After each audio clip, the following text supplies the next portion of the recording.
LG Smart TV with WebOS lets you navigate to your favorite shows and movies, as well as apps, internet browsing, and beyond. So what's the ideal way to control it all? With the LG Magic Remote, of course. Load those batteries, and then the first time you use it, the Magic Remote and the TV should pair automatically after just a few seconds. Just point it at the TV, then press on the click wheel.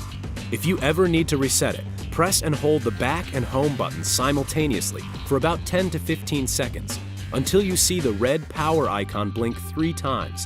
Then just point the remote at the TV and click the wheel to re-register. The Magic Remote offers 3 different control options: point and click, wheel, and voice. Point and click moves the cursor around the screen with a wave of your hand, a lot like a computer mouse. This is useful for just about everything, including games. The wheel control allows you to scroll through long lists or zoom in and out of web pages. And voice control lets you talk to your LG Smart TV, speaking commands right into the Magic Remote. To activate this feature, simply press and hold the search button until you hear this tone and see the microphone icon on the screen. Then speak directly into the Magic Remote. Marvel. To learn more about this feature, watch our speech recognition video. The button-pushing crowd shouldn't feel left out, though. We've refined and expanded the controls to create our most intuitive and comprehensive Magic Remote to date. A quick tap of the home button takes you to the Smart TV launcher and all of its offerings.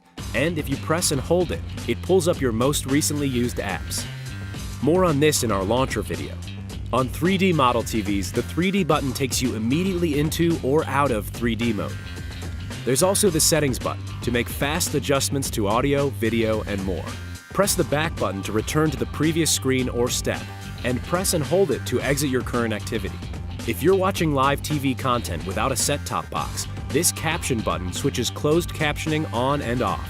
Set-top box users need to turn on closed captioning via the set-top box. Newly added are dedicated buttons for a linked set-top box's power, and another to quickly call up the set-top box menu once you've configured your set-top box. We show you how in another video. Of course, there are channel, volume, and mute buttons too, along with convenient 0 through 9 number keys and multifunction red, green, yellow, and blue buttons. We've added dedicated play and pause buttons for simpler control of connected devices, as well as within video and music apps. Next to those is a shared button for 2 of our newest features: Focus, and then press and hold the Focus button to access live zoom. Together, these offer what we call Magic Zoom, which we cover in detail in another video. With universal control, the LG Magic Remote can control your connected cable or satellite set-top box, as well as compatible Blu-ray disc players, sound bars, and home theater systems. So you won't need to keep multiple remote controls on your coffee table. You can learn more about universal control in several of our device connector videos. And this direct input key lets you switch between your different connected devices more quickly than ever. The versatile, stylish LG Magic Remote gives you a better way to control all of your home entertainment. And it even stands up, so it's easy to find.